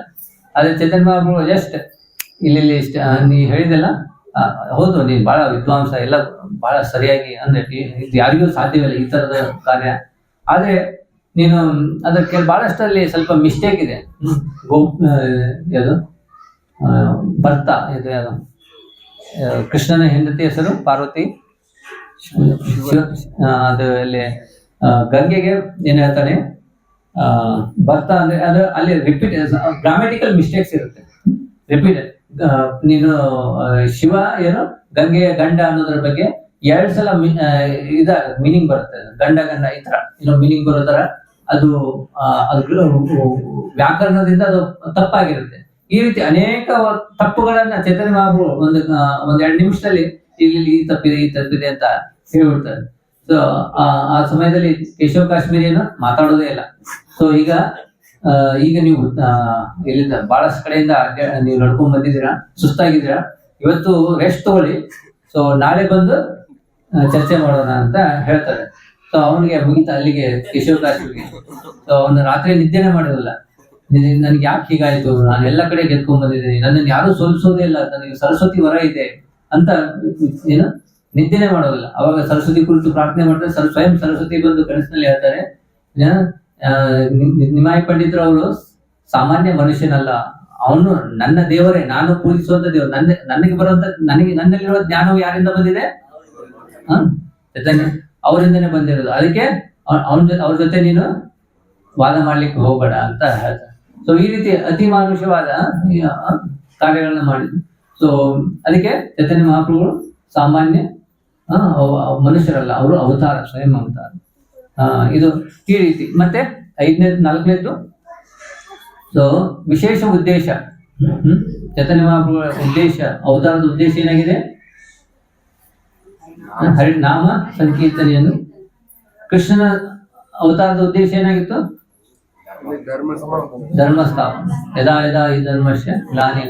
ಸೊ ಧರ್ಮವನ್ನ ಸ್ಥಾಪನೆ ಮಾಡೋದು ಅಂದ್ರೆ ಧರ್ಮವನ್ನ ರಕ್ಷಣೆ ಮಾಡೋದು ಕೃಷ್ಣನ ಅವಶ್ಯಕತೆ ಇತ್ತ. ಕೃಷ್ಣ ಬರ್ಲಿಕ್ಕೆ ಅವಶ್ಯಕತೆ ಇತ್ತ, ಅದಕ್ಕೆ ಬಂದ ಕೃಷ್ಣ ಧರ್ಮವನ್ನು ಸ್ಥಾಪನೆ ಮಾಡ್ಲಿಕ್ಕೆ. ಸಾಧುಗಳ ರಕ್ಷಣೆಯನ್ನು ಮಾಡ್ಲಿಕ್ಕೆ ಅವಶ್ಯಕತೆ ಇರಲಿಲ್ಲ. ಯಾಕಂದ್ರೆ ಒಂದು ಸುವ್ಯವಸ್ಥಿತವಾದ ವರ್ಣಾಶ್ರಮ ಧರ್ಮದಲ್ಲಿ ನೋಡಿದ್ರೆ ಅಲ್ಲಿ ರಾಜರು, ಕ್ಷತ್ರಿಯರು ಇರ್ತಾರೆ. ಕ್ಷತ್ರಿಯರ ಉದ್ದೇಶ, ಕ್ಷತ್ರಿಯರ ಒಂದು ಅವರ ಕ್ಷತ್ರಿಯರಂತಂದೇನು, ಅವರು ಶಸ್ತ್ರದಿಂದ ಧರ್ಮವನ್ನ ರಕ್ಷಣೆ ಮಾಡೋದು. ಎಲ್ಲಿ ಅಧರ್ಮ ಇರುತ್ತೆ ಆ ಒಂದು ಧರ್ಮವನ್ನು ಸುವ್ಯವಸ್ಥಿತ, ಎಲ್ಲರೂ ಧರ್ಮವನ್ನ ಪಾಲನೆ ಮಾಡ್ತಾ ಇದ್ದಾರೆ ಇಲ್ಲ ಅನ್ನೋದನ್ನ ನೋಡುವುದು, ಆ ಧರ್ಮವನ್ನು ಎಲ್ಲರೂ ಪಾಲನೆ ಮಾಡುವಂತೆ ಅವರು ಶಾಸನವನ್ನು ಮಾಡುವುದು, ಅದು ಕ್ಷತ್ರಿಯರ ಕಾರ್ಯ. ಯಾಕೆ ಭಗವಂತ ಅದಕ್ಕೆಲ್ಲ ಭಗವಂತ ಯಾಕೆ ಅವತರಿಸಬೇಕಾಗಿತ್ತು? ಅದನ್ನೆಲ್ಲ ಕ್ಷತ್ರಿಯರೇ ಮಾಡ್ತಾರೆ, ರಾಜರೇ ಮಾಡ್ತಾರೆ. ನಾವೀಗ ಇರೋದು ಡೆಮೋಕ್ರಸಿಯಲ್ಲಿ, ಪ್ರಭುಪಾದ ಹೇಳ್ತಾರೆ ಡಿಮನ್ ಕ್ರೇಸಿ ಅಂತ ಹೇಳ್ತಾರೆ. ಅಂದ್ರೆ ಇಲ್ಲಿ ಅಲ್ಲ, ಈಗಿನ ಸಮಾಜದಲ್ಲಿ ನಾವು ಡೆಮೋಕ್ರಸಿಯಲ್ಲಿ ಇಲ್ಲಿ ಏನಿದೆ, ಇಲ್ಲಿ ಧರ್ಮದ ಬಗ್ಗೆ ಏನೋ ವಿಚಾರ ಇಲ್ಲ. ಡೆಮೋಕ್ರಸಿಯಲ್ಲಿ ಯಾರು ಧರ್ಮ ಆಚರಣೆ ಮಾಡ್ತಾ ಇದ್ದಾರೋ ಮಾಡ್ತಾ ಇಲ್ಲೋ ಅನ್ನೋದ್ರ ಬಗ್ಗೆ ಏನು ವ್ಯತ್ಯಾಸ ಬರೋದಿಲ್ಲ ಇರೋ ಗೌರ್ಮೆಂಟಿಗೆ. ಅದಿಲ್ಲ ಈಗ. ಸೊ ಅವ್ರು ನಾಸ್ತಿಕವಾದವನ್ನ ಪ್ರಚಾರ ಮಾಡ್ತಾರೆ ಹೆಚ್ಚಾಗಿ. ಮತ್ತೇನು ಸೆಕ್ಯುಲರಿಸಮ್ ಅಂತ ಹೇಳ್ತಾರೆ. ನೀವು ಮಾಡಿ ಬಿಡಿ, ನಮ್ಗೇನು ಪ್ರಾಬ್ಲಮ್ ಇಲ್ಲ, ನೀವು ನಾಸ್ತಿಕರೇ ಇರ್ರಿ ಅಥವಾ ದೇವ್ರನ್ನೇ ಪೂಜೆ ಮಾಡಿ, ಅದು ನಮಗೆ ಸಂಬಂಧ ಇಲ್ಲ, ನಮಗೆ ನಮ್ಮ ಅಧಿಕಾರ ಬೇಕಷ್ಟೇ, ಏನಾದ್ರು ಮಾಡಿ. ಸೊ ಆದ್ರೆ ರಾಜ ಅಂತಂದ್ರೆ ಏನು, ಆ ರಾಜ್ಯ ಅವನು ಆತರ ಇರ್ಲಿಕ್ಕೆ ಸಾಧ್ಯನೇ ಇಲ್ಲ. ರಾಜ ಅಂತಂದ್ರೆ ಅವನು ನೋಡ್ಬೇಕು, ಎಲ್ಲರೂ ಈ ಒಂದು ಸಮಾಜದಲ್ಲಿ ಎಲ್ಲ ವ್ಯಕ್ತಿಗಳು ಧರ್ಮ ಪಾಲನೆ ಮಾಡ್ತಾ ಇದ್ದಾರೆ ಇಲ್ಲ ಅನ್ನೋದು ನೋಡ್ಬೇಕು. ಎಲ್ಲಿ ಅಧರ್ಮ ಇದೆ ಅಲ್ಲಿ ಅವನು ಶಸ್ತ್ರಗಳಿಂದ ಧರ್ಮವನ್ನು ಪಾಲನೆ ಮಾಡ್ಲಿಕ್ಕೆ ಪ್ರಚೋದನೆಯನ್ನು ಮಾಡ್ಬೇಕಾಗತ್ತೆ. ಅದು ರಾಜನ ಒಂದು ಕರ್ತವ್ಯ. ಇಲ್ಲಿ ಇದು ಕೃಷ್ಣ ಈ ತರದ ಧರ್ಮವನ್ನ ಪಾಲನೆ ಮಾಡ್ಲಿಕ್ಕೆ, ಧರ್ಮವನ್ನು ರಕ್ಷಿಸ್ಲಿಕ್ಕೆ ಬರ್ಲಿಕ್ಕೆ ಅವನ ಅವಶ್ಯಕತೆ ಅಷ್ಟೇನಿರ್ಲಿಲ್ಲ. ಕೃಷ್ಣನ ಅವಶ್ಯಕತೆ ಅಷ್ಟೇನಿಲ್ಲ. ಕೃಷ್ಣನ ಉದ್ದೇಶ ಏನಿತ್ತು, ಕೃಷ್ಣನ ಭಗವಂತನ ಅವನು ಭಗವದ್ಗೀತೆಯಲ್ಲಿ ನಾವು ನೋಡ್ತೇವೆ. ಮೊದಲನೇ ಇಂಟ್ರೊಡಕ್ಷನ್ ಅಲ್ಲಿ ಪ್ರಭುಪಾದರು ಹೇಳ್ತಾರೆ, ಸೊ 5 ರಸಗಳ ಬಗ್ಗೆ ಹೇಳ್ತಾರೆ. ನಾವು ಭಗವಂತನಿಂದ ಸಂಬಂಧವನ್ನ ಕಲ್ಪನೆ ಮಾಡ್ಬೋದು.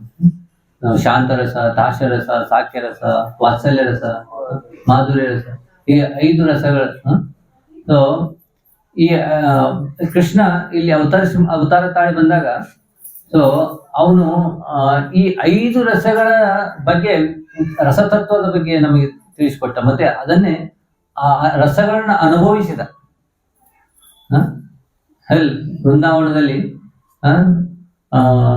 ವಾತ್ಸಲ್ಯ ರಸದಲ್ಲಿ ಯಶೋದಮಯಿ ನಂದ ಮಹಾರಾಜ ಅವ್ರ ಜೊತೆ ಏನು ಆನಂದವನ್ನ ಆನಂದಿಸಿದ. ಮಾಧುರ್ಯ ರಸದಲ್ಲಿ ಗೋಪಿಯರ ಜೊತೆ ಆನಂದವನ್ನ ಆಸ್ವಾದಿಸಿದ. ಸೊ ಕೃಷ್ಣನ ಅವತಾರದ ಮೇನ್ ಉದ್ದೇಶ ಇದು ಆಗಿತ್ತು. ಆಕ್ಚುಲಿ ಏನು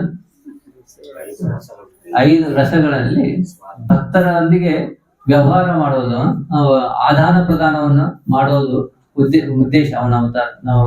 ನಾವು ಯಾಕೆ ನೋಡಿ, ಇದು ವೃಂದಾವನ ಮಥುರಾ ವೃಂದಾವನದಲ್ಲಿ ಅವತಾರ ಹೆಚ್ಚಾಗೇನು ಈ ರೀತಿಯ ಲೀಲೆಗಳನ್ನ ಮಾಡಿದೆ, ಆಸ್ವಾದನೆಯನ್ನ ಮಾಡಿದೆ. ಕೃಷ್ಣನ ಒಂದು ಅವತಾರದ ಮುಖ್ಯ ಉದ್ದೇಶ ಏನಾಗಿತ್ತು? ಸೊ ಭಕ್ತರ ಜೊತೆ ಈ ರಸ ಮಾಡೋದು, ಆನಂದವನ್ನ ಪಡೆಯೋದು. ಏನು ಇದು ಭಗವಂತನಿಗೆ ಯುದ್ಧ ಮಾಡಿ ರಾಕ್ಷಸರು ಇದು ಸೆಕೆಂಡರಿ, ಇದು ಸೈಡ್ ಪ್ರಾಡಕ್ಟ್. ಅದ ಮೇನ್ ಉದ್ದೇಶ ಭಗವಂತ ಬಂದವರು ಕೊಲ್ಬೇಕಂತಿಲ್ಲ. ಭಗವಂತ ಇಚ್ಛೆ ಮಾತ್ರದಿಂದ ಎಲ್ಲ ರಾಕ್ಷಸರನ್ನ ಕೊಲ್ಬಹುದು. ಸೊ ಇದು ಹಿರಣ್ಯಕಶಿಪುವಿನ ಜೊತೆ ಯುದ್ಧ ಮಾಡ್ಬೇಕನ್ನೋದು ಅವ್ರಿಗೇನು ಇದು ಅಲ್ಲ, ಏನು ಉದ್ದೇಶ ಇರಲಿಲ್ಲ.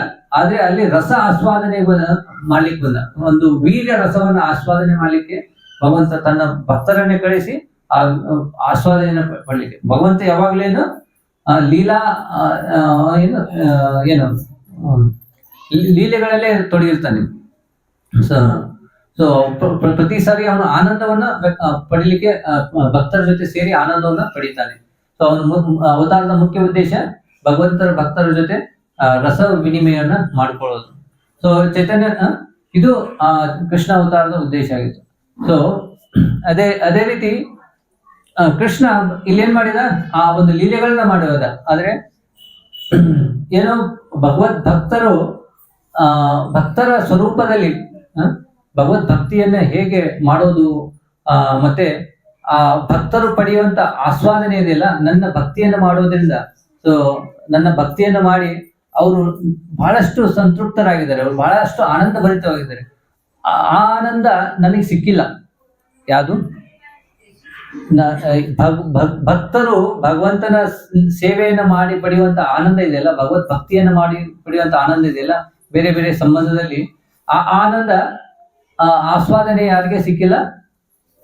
ಭಗವಂತನಿಗೆ ಅದು ಸಿಕ್ಕಿಲ್ಲ. ಆ ಆನಂದವನ್ನ ಪಡಿಲಿಕ್ಕೆ ಏನು ಚೈತನ್ಯ ಮಹಾಪ್ರಭುಗಳು ಸೊ ಭಕ್ತ ರೂಪದಲ್ಲಿ ಬಂದು ಅವತಾರ ತಾಳ್ತಾರೆ, ಭಕ್ತ ರೂಪದಲ್ಲಿ. ಸೊ ಚೈತನ್ಯ ಚರಿತಾಮೃತದ ಮೊದಲನೇ ಒಂದು 3 ಅಧ್ಯಾಯದಲ್ಲಿ ಕವಿರಾಜ ಗೋಸ್ವಾಮಿ, ಕೃಷ್ಣದಾಸ್ ಕವಿರಾಜ ಗೋಸ್ವಾಮಿಗಳು ಎದ್ರ ಬಗ್ಗೆ ಹೇಳ್ತಾರೆ? ಚೈತನ್ಯ ಅವತಾರದ ಉದ್ದೇಶದ ಬಗ್ಗೆನೇ ಹೇಳ್ತಾರೆ. ಗೌರಾಂಗ ಮಹಾಪ್ರಭುಗಳ ಅವತಾರದ ಉದ್ದೇಶ, ಯಾಕೆ ಅವತಾರ? ಅನರ್ಪಿತ ಚರಿಂಚರ ಕರುಣೆಯಾವತೀರ್ಣ ಕಲು. ಸೊ ನಮಗೆ ಹಿಂದೆ ಎಂದೂ ಈ ತರದ ಅವತಾರದ ಬಗ್ಗೆ ನಾವು ಕೇಳಿರ್ಲಿಲ್ಲ. ನಾವೇ ಸವ ಅವತಾರ ತಾರ ಶಿರೋಮಣಿ ಕೇವಲ ಆನಂದ ಕಂದ.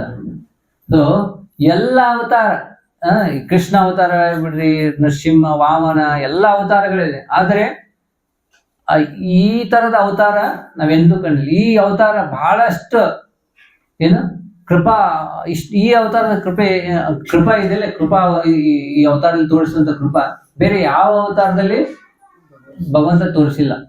ಸೊ ಇದು ಒಂದು ವಿಶೇಷವಾದ ಅವತಾರ. ಅದಕ್ಕೆ ಹೇಳ್ತಾರೆ, ನಾವು ಕೃಷ್ಣ ಜನ್ಮಾಷ್ಟಮಿಕಿನೂ ನಾವೇನು ಉತ್ಸವವಾಗಿ ಏನ್ ಮಾಡ್ಬೇಕು? ಗೌರ ಪೂರ್ಣಿಮೆ. ಯಾಕಂದ್ರೆ ಸೊ ಗೌರಾಂಗ ಮಹಾಪ್ರಭುಗಳ ಅವತಾರ ಬಹಳ ವಿಶೇಷವಾದದ್ದು.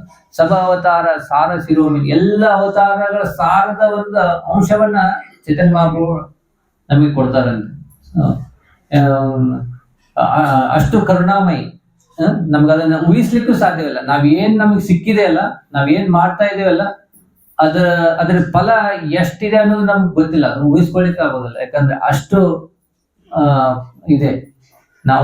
ನಮ್ಗೇನಪ್ಪಾ ಅಂದ್ರೆ ಭೌತಿಕದ ನಮಗೊಂದು ಒಂದು ತುಲನೆ ಮಾಡಿದ್ರೆ ಈ ನಾವು ಇಲ್ಲಿ ಕೂತ್ಕೊಳ್ತಿದ್ದೀವಿ ಅಂತಂದ್ರೆ ನಮ್ಮ ಒಂದು ಯೋಗ್ಯತೆಗೆ ನಮ್ಗೊಂದು 50 ಕೋಟಿ ರೂಪಾಯಿ ಅಥವಾ ಈಗಿನ ಸಮಯದಲ್ಲಿ ಒಂದು 20 ಕೋಟಿ ರೂಪಾಯಿ ಕೊಟ್ಟರೆ ನಾವು ನಮ್ಮ ಸುಖ ನಾವು ಅದು ಸ್ವರ್ಗ ಅದು ಯಾವ್ದು ಆನಂದನೇ ನಮಗೆ ಏನ ಅಪರಿಮಿತ ಅನಿಸ್ಬಿಡ್ತೈತೆ ಅದಿಲ್ಲ ನಮ್ಮ ಒಂದು. ಸೊ ಈ ತರದ ನೋಡಿರಿ, ಜನರಿಗೆ ಆನಂದ ಬೇಕಂತಂದ್ರೆ ಏನ್ ಭೌತಿಕ ಇದ್ರಲ್ಲಿ ಅವ್ರಿಗೊಂದು ಒಳ್ಳೆಯ ಒಂದು ವ್ಯವಸ್ಥಿತವಾದಂತ ಮನೆ, ಅಲ್ಲಿ ಮನೆಯಲ್ಲಿ ಎಲ್ಲ ತರದ ವ್ಯವಸ್ಥೆಗಳು, ಏರ್ ಕಂಡೀಷನಿಂಗು, ಸೊ ಎಲ್ಲಾ ತರದ ಅವಶ್ಯಕತೆಗಳು ತಟ್ಟಂತ ಆಟೋಮೆಟಿಕ್ ಆಗಿ ಒಂದು ಬಟನ್ ಹೊಡ್ತಿದ್ರೆ ಏನ ಎಲ್ಲ ರೆಡಿ ನಮ್ಗೆ ಇರ್ಬೇಕು. ಮತ್ತೆ ಖರ್ಚಿಗೆ ಹಣ ಬೇಕು, ದುಡಿಲಿಕ್ಕೆ ಹೋಗ್ಬಾರ್ದು ಅದಿಲ್ಲ. ಮನೆ ಎಲ್ಲ ಬ್ಯಾಲೆನ್ಸ್ ಇರ್ಬೇಕು, ದುಡಿಲಿಕ್ಕೆ ಹೋಗೋದಿಲ್ಲ, ನಾವು ಮನೆಯಲ್ಲಿ ಇರ್ಬೇಕು, ಇಷ್ಟೆಲ್ಲ ಆನಂದವಾಗಿ ಕುಟುಂಬದಲ್ಲಿ ಜೊತೆಗೆ ಇರ್ಬೇಕು. ಮತ್ತೆ ಕುಟುಂಬ ಬೇಕು, ಒಬ್ಬನೇ ಇರ್ಲಿಕ್ಕೆ ಆಗೋದಿಲ್ಲ, ಕುಟುಂಬ ಬೇಕು, ಸಂಬಂಧಿಕರು ಬೇಕು, ನಮ್ಮ ಎಲ್ಲಾನು ಬೇಕು. ಸೊ ಈ ರೀತಿ ಆಸೆ ಇರುತ್ತಲ್ಲ, ಈ ವ್ಯವಸ್ಥೆ ಬೇಕಲ್ಲ. ಸೊ ಇದರಿಂದ ಸಂಪೂರ್ಣ ನಾವು ಆನಂದವಾಗಿರ್ತೀವಿ, ಸ್ಯಾಟಿಸ್ಫೈಡ್. ನಾವು ಅದು ಸಾಧ್ಯ ಆಗತ್ತಾ ಇಲ್ಲಿ ಭೌತಿಕ ಜಗತ್ತಿನಲ್ಲಿ? ನಾವು ಪ್ರಯತ್ನ ಪಡ್ತಾ ಇದೀವಿ ಆ ತರ ಇರ್ಬೇಕಂತ. ಇನ್ನೊಂದು 10 ವರ್ಷ ದುಡಿದ್ರೆ ನಾವೇನ ರಿಟೈರ್ಡ್ ಆಗ್ಬಿಡ್ತೇನೆ ಅದಿಲ್ಲ, ಆಮೇಲೆ ನಾ ಕೂತ್ಕೊಂಡು ಆರಾಮ್ ಸೇವಿಂಗ್ ಇರುತ್ತೆ ಆರಾಮ್. ಬಟ್ ಆ ಪರಿಸ್ಥಿತಿ ಅದು ಇಮ್ಯಾಜಿನೇಷನ್ ಆಗೇ ಇರುತ್ತೆ. ಏನೋ ಒಂದು ತೊಂದರೆ, ಏನೋ ಅಷ್ಟು ಸರಳ ಇಲ್ಲ, ಎಲ್ಲಾ ರೀತಿಯಾಗಿ ಆದ್ರೆ ಅದು ಸಾಧ್ಯ ಇದೆ. ಆದ್ರೆ ಎಲ್ಲಿ ಸಾಧ್ಯ ಇದೆ? ಆಧ್ಯಾತ್ಮಿಕ ಜಗತ್ತು ಎಲ್ಲವೂ ನಮ್ಮ ಅಲ್ಲಿ ವ್ಯವಸ್ಥಿತವಾದ ರೂಪದಲ್ಲಿ ಎಲ್ಲನೂ ರೆಡಿಯಾಗಿದೆ. ಭಗವಂತನ ಸೇವೆಯಲ್ಲಿ ನಾವು ಭಗವಂತನ ನಿತ್ಯ ಸೇವೆಯಲ್ಲಿ ಒಂದು ಸಂಬಂಧವನ್ನು ಹೊಂದಿದ್ದೇವೆ. ಸೊ ಇದು ಚೈತನ್ಯ ಮಹಾಪ್ರಭುಗಳು ಈ ತರದ ಏನು ಸಂಬಂಧವನ್ನು ಕಲ್ಪಿಸ್ಲಿಕ್ಕೆ, ಭಗವಂತನ ಸಂಬಂಧವನ್ನು ಕಲ್ಪಿಸಿಕೊಳ್ಳಲಿಕ್ಕೆ ನಮ್ಮನ್ನ ಉತ್ತೇಜನಗೊಳಿಸ್ಲಿಕ್ಕೆ ಬಂದಂತ ಅವತಾರ. ರಸತತ್ವಗಳ ಬಗ್ಗೆ, ರಸ ವಿಚಾರಗಳ ಬಗ್ಗೆ ಹೇಳಿಕೊಟ್ಟು ನಾವು ಭಗವಂತನನ್ನ ಕೇವಲ ದಾಸ್ಯ ರೂಪದಲ್ಲಿ ನಾವು ಹೆಚ್ಚಾಗಿ ಭಗವಂತನನ್ನು ನಾವೇನು ದಾಸ್ಯ ರೂಪದಲ್ಲೇ ಸೇವೆಯನ್ನು ಮಾಡುವುದನ್ನು ನಾವು ತಿಳ್ಕೊಂಡಿರ್ತೀವಿ ಅಷ್ಟೇ. ನಾವು ಭಗವಂತನ ಸೇವಕರು ಅನ್ನೋದನ್ನಷ್ಟೇ ನಾವು ಆದ್ರೆ ನಾವು ಭಗವಂತನಿಗೆ ಯಾವ ರೀತಿಯಾಗಿ ಸೇವೆ ಮಾಡುವುದು, ಅನೇಕ ರೂಪದಲ್ಲಿ ನಾವು ಭಗವಂತನಲ್ಲಿ ಸೇವೆ ಮಾಡುವುದು ಅನ್ನೋದನ್ನ, ರಸ ರೂಪದ ಅನೇಕ ರಸಗಳಲ್ಲಿ ನಾವು ಭಗವಂತನ ಸೇವೆಯನ್ನು ಮಾಡುವುದು, ನಮ್ಮ ನಿತ್ಯ ಸಂಬಂಧ ಭಗವಂತನಲ್ಲಿ ಏನಿದೆ ಅನ್ನೋದನ್ನ ನಾವು ಒಂದು ಅರಿವನ್ನು ಪಡ್ಕೊಳ್ಳೋದು. ಆ ಅರಿವು ಬರ್ಬೇಕಂದ್ರೆ ಯಾವುದು ನಂದು ಮತ್ತು ಭಗವಂತನಲ್ಲಿ ಸಂಬಂಧ ಯಾವ ರೀತಿ ಇದೆ ಅನ್ನೋದನ್ನ ನಾವು ಅದನ್ನ ನಮ್ಮ ಸ್ವರೂಪಕ್ಕೆ ಹೋಗ್ಬೇಕಾದ್ರೆ, ನೈಜ ಸ್ವರೂಪಕ್ಕೆ ತಿಳ್ಕೊಬೇಕಾದ್ರೆ, ಸೊ ತಿಳ್ಕೊಬೇಕಾದಂತ ಸಾಧನ ಮಾರ್ಗವನ್ನ ನಮಗೆ ಬೋಧಿಸಿದವರು ಚೈತನ್ಯ ಮಹಾಪ್ರಭು. ಇದು ಚೈತನ್ಯ ಮಹಾಪ್ರಭುಗಳ ಉದ್ದೇಶ. ಸಂಕೀರ್ತನೆಯನ್ನ ಯಥೇಚ್ಛವಾಗಿ ಎಲ್ಲ ಕಡೆಯಿಂದ ಪ್ರಸಾರ ಮಾಡಿದ್ದು ಮತ್ತು ಈ ಸಂಬಂಧಗಳ ಭಗವಂತನಲ್ಲಿ ನಾವು ಸಂಬಂಧವನ್ನು ಪುನಃ ಜಾಗೃತಿಗೊಳಿಸಿಕೊಳ್ಬೇಕು ಅನ್ನೋದ್ರ ಬಗ್ಗೆ ಒಂದು ಶಿಕ್ಷಣ ಕೊಟ್ಟಿತ್ತು. ಇದು ಚೈತನ್ಯ ಮಹಾಪ್ರಭುಗಳ ಅವತಾರದ ಮುಖ್ಯ ಉದ್ದೇಶ. ಇದು ಕ್ಲಿಯರ್ ಆಯ್ತಾ? ಏನಾದ್ರು ಪ್ರಶ್ನೆ ಇದೆ ಇದರಲ್ಲಿ? ಇನ್ನೊಂದು ಚೈತನ್ಯ ಮಹಾಪ್ರಭುಗಳ ಇನ್ನೊಂದು ಲಕ್ಷಣ ಏನು? ಅವರ ದೇಹದಲ್ಲಿ ಈ ಎಲ್ಲ ವಿಷ್ಣು ಅವತಾರದ ಇಲ್ಲಿರ್ಬೇಕಾದಂತ ಚಿಹ್ನೆಗಳು ಇದ್ದು, ಅವರ ಅಜಾನುಲಂಬಿತ ಭಾವ ಅಂತ ನಾವು ಕೇಳ್ತೇವೆ. ಅವರ ಭಾವಗಳು ಉದ್ದವಾಗಿದ್ದು, ಮತ್ತೆ ಅವರ ಪಾದದಲ್ಲಿ ಶಂಖಚಕ್ರದ ಪದ್ಮದ ಒಂದು ಚಿಹ್ನೆಗಳಿರ್ತಿದ್ವು ಕೈಗಳಲ್ಲಿ. ಸೊ ಈ ರೀತಿ ಅವರಲ್ಲಿ ಒಂದು ಅವತಾರದ ಎಲ್ಲ ಲಕ್ಷಣಗಳು. ಅವರ ವರ್ಣ ಏನಿತ್ತು? ಗೌರವರ್ಣ, ಹಳದಿ ಬಣ್ಣ ಅಂತ ಹೇಳ್ತಾರಲ್ಲ, ಸೊ ಬಂಗಾರ ಆ ವರ್ಣದಲ್ಲಿತ್ತು. ಸೊ ಈ ರೀತಿ ಎಲ್ಲ ಈ ಶಾಸ್ತ್ರದ ಆಚಾರ್ಯರು ಹಾಕಿಕೊಟ್ಟಂತ ಒಂದು ಮಾರ್ಗದಲ್ಲಿ ನಾವು ವಿಶ್ಲೇಷಣೆ ಮಾಡಿ ನೋಡಿದ್ರೆ ಚೈತನ್ಯ ಮಹಾಪ್ರಭುಗಳು ಅವರು ಕೃಷ್ಣನ ಅವತಾರ ಹೇಳ್ತಾರೆ ಆಚಾರ್ಯರು. ಅವರು ಕೇವಲ ಅವತಾರ ಅಷ್ಟೇ ಅಲ್ಲ, ಅವತಾರದ ಮೂಲ ಅಂತ ಹೇಳ್ತಾರೆ. ಅವತಾರಿ ಅಂತಂದ್ರೆ ಏನು? ಎಲ್ಲ ಅವತಾರಗಳು ಎಲ್ಲಿಂದ ಬರ್ತವೆ? ಮೇನ್ ಅವತಾರ ಕೃಷ್ಣನಿಂದ ಎಲ್ಲ ಅವತಾರಗಳು ಬರ್ತವೆ. ಕೃಷ್ಣ ಸಂಕರ್ಷಣವಾಗಿ ವಿಸ್ತಾರವಾಗ್ತದೆ, ಸಂಕರ್ಷಣದಿಂದ ಚತುರ್ಭುಜ ಬರ್ತದೆ, ಸಂಕರ್ಷಣ, ಅನಿರುದ್ಧ, ವಾಸುದೇವ, ಪ್ರದ್ಯುಮ್ನ. ಸೊ ಈ ರೀತಿ ಅವತಾರಗಳು ವಿಸ್ತಾರ ಆಗ್ತಾ ಇರುತ್ತೆ. ಮತ್ತೆ ಸಂಕರ್ಷದಿಂದ ಮಹಾವಿಷ್ಣು ಈ ತರ ವಿಸ್ತಾರ ಆಗುತ್ತೆ. ಸೊ ಈ ರೀತಿ ಎಲ್ಲವೂ ಸ್ವರೂಪ ಕೃಷ್ಣನಿಂದನೇ. ಕೃಷ್ಣ ಮತ್ತೆ ಚೈತನ್ಯ ಮಹಾಪ್ರಭುಗಳು ಬೇರೆ ಅಲ್ಲ, ಸ್ವಯಂ ಕೃಷ್ಣನೇ ಚೈತನ್ಯ ಮಹಾಪ್ರಭು. ನಾವು ಗೋಲೋಕ ವೃಂದಾವನದಕ್ಕಿಂತ ಮೇಲೆ ಹೋದ್ರೆ ಇನ್ನೂ ಇದೆ, ಅಲ್ಲಿ ನವದ್ವೀಪ ಇದೆ ಅಂತ ಹೇಳ್ತಾರೆ. ನವದ್ವೀಪ ಅಂದ್ರೆ ಚೈತನ್ಯ ಮಹಾಪ್ರಭುಗಳು ಸ್ವಯಂ ಕೃಷ್ಣನೇ ರಾಧಾಭಾವದಲ್ಲಿ ಅವತರಿಸಿ ಬಂದಿತ್ತು. ರಾಧಾ ಮತ್ತು ಕೃಷ್ಣನ ಒಂದು ಏನು ಎರಡು ರೂಪಗಳು ಒಂದಾಗಿವೆ.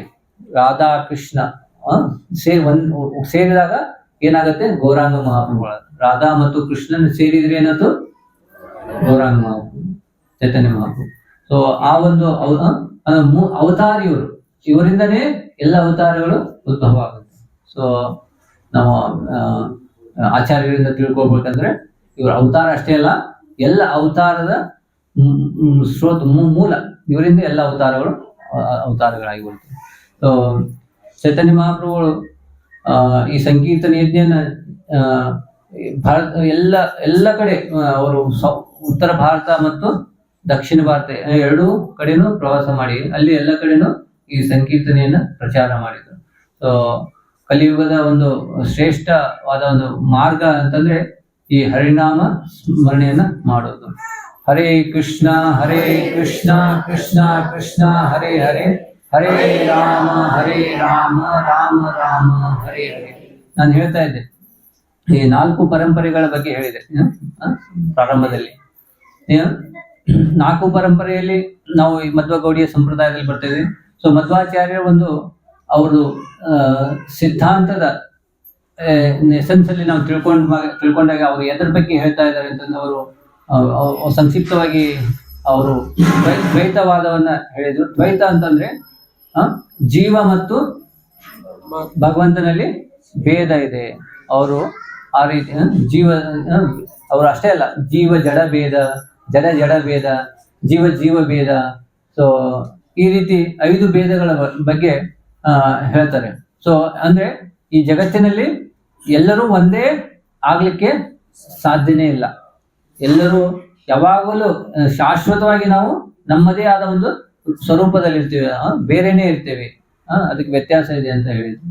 ಸೊ ಈ ಹಾಗೆ ರಾಮಾನುಜಾಚಾರ್ಯರ ಸಂಪ್ರದಾಯದಲ್ಲಿ ವಿಶಿಷ್ಟ ಅದ್ವೈತ. ವಿಶಿಷ್ಟ ಅದ್ವೈತ ಅಂದ್ರೇನು?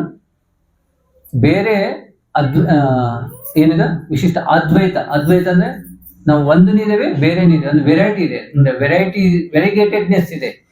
ಒಂದೇನೂ ಇರ್ಬೋದು, ಆದ್ರೆ ಅದು ವೆರಿಗೇಟೆಡ್ ಆಗಿದೆ ಅನ್ನೋದ್ರ ಬಗ್ಗೆ ಹೇಳಿದೆ. ಅಂದ್ರೆ ಬೇರೆ ರೂಪದಲ್ಲಿ ಇದೆ ಆ ತರ.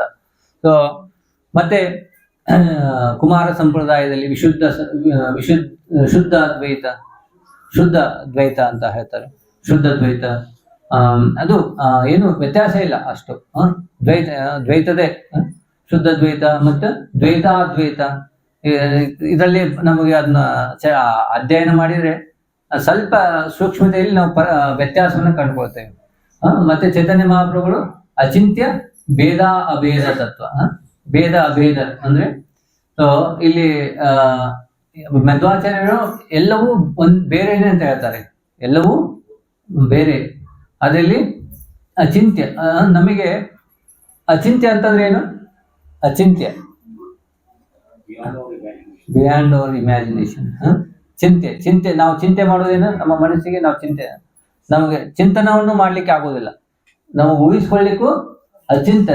ನಮ್ಮ ಒಂದು ಶಕ್ತಿಗೆ ನಾವೇನೋ ಪ್ರಯತ್ನ ಮಾಡಿದ್ರೆ ನಮ್ಗೆ ಅದು ತಿಳ್ಕೊಳ್ಳಿಕ್ಕೆ ಸಾಧ್ಯವಾಗುದಿಲ್ಲ. ನಮ್ಮ ತಿಳುವಳಿಕೆಗೂ ಮೀರಿದ್ದು, ನಮ್ಮ ಮನಸ್ಸಿಗೂ ಮೀರಿದ್ದು ಅಚಿಂತ್ಯವಾದ ಒಂದು ಭೇದ. ನಮಗೆ ಕಲ್ಪನೆಗೂ ಮೀರದು. ಭೇದನೂ ಇದೆ, ಅಭೇದನೂ ಇದೆ. ಅದನ್ನೇ ನಾವು ಸಂಕ್ಷಿಪ್ತವಾಗಿ ನಾವು ನಮ್ಮ ಸ್ವರೂಪ, ನಾವು ಜೀವ. ಆದ್ರೆ ಜೀವ ಏನಿದೆ, ಜೀವದ ಸ್ವರೂಪ, ಜೀವದ ಗುಣ ಅಂತಿದೆಯಲ್ಲ, ಮತ್ತೆ ಆ ಶುದ್ಧತೆ, ಆ ಒಂದು ಪರಿಪೂರ್ಣವಾದ ಶುದ್ಧತೆವಾದ ಒಂದು ರೂಪದಲ್ಲಿ ನಾವು ಭಗವಂತನ ಅಂಶದ ರೂಪದಲ್ಲಿದ್ದೇವೆ. ಅಂಶ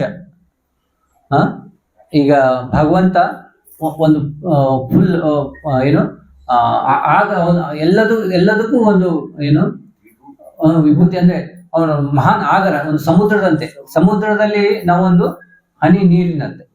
ಸೊ ಗುಣದಲ್ಲಿ ನೋಡಿದಾಗ ನೀರಿನ ಗುಣ ಮತ್ತು ಸಮುದ್ರದ ಗುಣ ಒಂದೇ ಇರುತ್ತೆ. ಆದ್ರೆ ಒಂದು ಹನಿ ಸಮುದ್ರ ಆಗ್ಲಿಕ್ಕೆ ಸಾಧ್ಯ ಇಲ್ಲ ಪ್ರಮಾಣದಲ್ಲಿ. ಆತರ ನಾವು ಜೀವಾತ್ಮಗಳು ಏನು ಭಗವಂತನ ಒಂದು ಅಂಶ. ಅಹಂ ಬ್ರಹ್ಮಾಸ್ಮಿ ಅಂತ ಹೇಳ್ತಾರೆ. ಅಂದ್ರೇನು? ನಾನು ಅಹಂ ಬ್ರಹ್ಮಾಸ್ಮಿ, ನಾನು ಬ್ರಹ್ಮನ ಅಂಶ ಅಂತ ಹೇಳ್ತೇವೆ. ನಾನು ಬ್ರಹ್ಮ ಅಂತಲ್ಲ, ನಾನು ಪರಬ್ರಹ್ಮ ಅಂತಲ್ಲ. ನಾನು ಬ್ರಹ್ಮ ಇರ್ಬೋದು, ಆದ್ರೆ ನಾನು ಪರಬ್ರಹ್ಮ ಅಲ್ಲ. ಆ ಅಂಶ ನನ್ನಲ್ಲಿ ನಾವು ದಿನಂಪ್ರತಿ ನಾವು ನಮಗೆ ಆನಂದ ಎಲ್ಲ ಸಮಯದಲ್ಲಿ ನಾವು ಆನಂದವಾಗಿರ್ಲಿಕ್ಕೆ ಇಚ್ಛೆ ಪಡ್ತೇವದಿಲ್ಲ. ಅದು ಸ್ವರೂಪ ನಮ್ದು. ನಾವ್ ಯಾರು ಸಾಯ್ಲಿಕ್ಕೆ ಇಚ್ಛೆ ಪಡೋದಿಲ್ಲ. ಸಾವು ಬರ್ತಂದ್ರೆ ನಾವ್ ಯಾವಾಗ್ಲೂ ಶಾಶ್ವತವಾಗಿರ್ಲಿಕ್ಕೆ, ನಾವು ನಿತ್ಯವಾಗಿ ಇರ್ಬೇಕಂತ ಇರೋದಿಲ್ಲ. ಎಲ್ಲ ನಾವಿನ್ನು ಅದೊಂದು ನಮ್ಮ ಲಕ್ಷಣ. ಅದು ಆಕ್ಚುಲಿ ನಮ್ಮ ಸ್ವರೂಪನೇ ಅದು. ನಾವು ಯಾವಾಗಲೂ ನಿತ್ಯವಾಗಿದ್ದೇವೆ ಅನ್ನೋದು. ನಾವು ಸಾಯುವುದಿಲ್ಲ. ಮತ್ತೆ ನಮಗೆ ಜ್ಞಾನ, ನಾವು ನಮ್ಗೆಲ್ಲಾ ತರದ ಒಂದು ಜ್ಞಾನ ಬೇಕು ಅನ್ನೋದು ನಮ್ಗೆ ಆಸಕ್ತಿ ಇರ್ತದಲ್ಲಿ ಕಲಿಬೇಕು. ಪ್ರತಿ ಸಮಯದಲ್ಲಿ ನಾವು ಏನ್ ಮಾಡ್ತೀವಿ, ಏನೋ ಒಂದು ಹೊಸದಾಗಿ ಕಲಿಯುವ ಉತ್ಸುಕತೆ ಇರುತ್ತೆ. ಜ್ಞಾನವನ್ನು ಅರ್ಜನೆ ಮಾಡುವಂತ ಉತ್ಸುಕತೆ ಅಂದ್ರೆ ನಾವು ಸಂಪೂರ್ಣ ಜ್ಞಾನವನ್ನು ಪಡ್ಕೋಬೇಕನ್ನೋ ಒಂದು ಆಸಕ್ತಿ ಇರುತ್ತೆ. ಸೊ ಅದು ನಮ್ಮ ಸ್ವರೂಪ. ನಾವು ಸಚ್ಚಿತ್ ಆನಂದ, ಸಚ್ಚಿತ್ ಆನಂದವನ್ನು ನಾವು ಎಲ್ಲ ಜೀವನು ಸಚ್ಚಿತ್ ಆನಂದ. ಆದ್ರೆ ಅದು ಒಂದು ಅಂಶ ರೂಪದಲ್ಲಿ ಅಷ್ಟೇ, ಸಂಪೂರ್ಣವಾಗಿ ಇಲ್ಲ. ಆದ್ರೆ ನಾವು ಸಚ್ಚಿದಾನಂದ, ಎಲ್ಲ ಜೀವವು ಸಚ್ಚಿದಾನಂದ. ಸೊ ಇದೇನಾಗುತ್ತೆ, ನಾವು ಭಗವಂತನಲ್ಲಿ ಒಂದು, ನಾವು ಮತ್ತೆ ಬೇರೆ, ಅಚಿಂತ್ಯ ಭೇದ ಅಭೇದ. ನಾವು ಒಂದು ಆಂಶಿಕವಾಗಿ ನೋಡಿ, ಗುಣಾತ್ಮಕವಾಗಿ ನೋಡಿದ್ರೆ ನಾವೇನು ಒಂದಾಗಿದೆ. ನಾವು ಆಂಶಿಕವಾಗಿ ನಾವು ನೋಡಿದ್ರೆ ನಾವು ಭಗವಂತನಲ್ಲಿಂದ ಬೇರೆ. ಅದು ಬಹಳಷ್ಟು ವ್ಯತ್ಯಾಸ ಇದೆ. ಭಗವಂತನಲ್ಲಿ ನಮ್ಮಲ್ಲಿ ಬಹಳಷ್ಟು ವ್ಯತ್ಯಾಸ ಇದೆ ಅದರಲ್ಲಿ. ಸೊ ಇದು ಅಚಿಂತ್ಯ ಅಭೇದ ಭೇದ ತತ್ವ. ಇದು ಸಂಕ್ಷಿಪ್ತವಾಗಿ ಇದರಲ್ಲಿ ನಾವು ಬಹಳಷ್ಟು PhD ಮಾಡ್ಬೋದು. ಅಚಿಂತ್ಯ ಭೇದ ಭೇದವನ್ನ ತತ್ವವನ್ನ ದಲ್ಲಿ ನಾವೇನ್ ಮಾಡ್ಬೋದು, PhD ಮಾಡಿದ್ರು ಕಡಿಮೆನೆ. ಚೈತನ್ಯ ಮಹಾಪ್ರಭುಗಳು ಒಂದು ಜೀವನ ಚರಿತ್ರೆಯನ್ನು ನಾವು ಅಧ್ಯಯನ ಮಾಡೋದು PhD ಮಾಡಿದ್ರು ಕಡಿಮೆನೆ. ಅಷ್ಟು ಸಮಯವನ್ನು ಕೊಟ್ಟು ಅಷ್ಟಿದೆ ತಿಳ್ಕೊಳ್ಬೇಕಾದದ್ದು. ಸೊ ನಾವು ಇವತ್ತಿನ ದಿನ ಚೈತನ್ಯ ಮಹಾಪ್ರಭುಗಳಲ್ಲಿ ಪ್ರಾರ್ಥನೆ ಮಾಡ್ತಾ ಹೆಚ್ಚು ಹೆಚ್ಚು ಭಗವದ್ ಭಕ್ತಿಯನ್ನ ಮಾಡ್ತೇವೆ ಅಂತ ಭಗವಂತನಲ್ಲಿ ಪ್ರಾರ್ಥನೆ ಮಾಡ್ತಾ, ಮತ್ತೆ ಸಂಕಲ್ಪಗಳನ್ನ ಮಾಡ್ತಾ ಹೆಚ್ಚು ಹೆಚ್ಚು ಜಪವನ್ನು ಮಾಡ್ತೀವಿ ಅಂತ ಸಂಕಲ್ಪ ಮಾಡ್ಕೊಳ್ಳಿ. ಭಗವದ್ ಭಕ್ತಿಯನ್ನ ದಿನನಿತ್ಯದ ಜೀವನದಲ್ಲಿ ಅಳವಡಿಸ್ಕೊಳ್ತೇವೆ ಅಂತ ಹೇಳಿ ಸಂಕಲ್ಪವನ್ನು ಮಾಡ್ಕೊಳ್ಳಿ.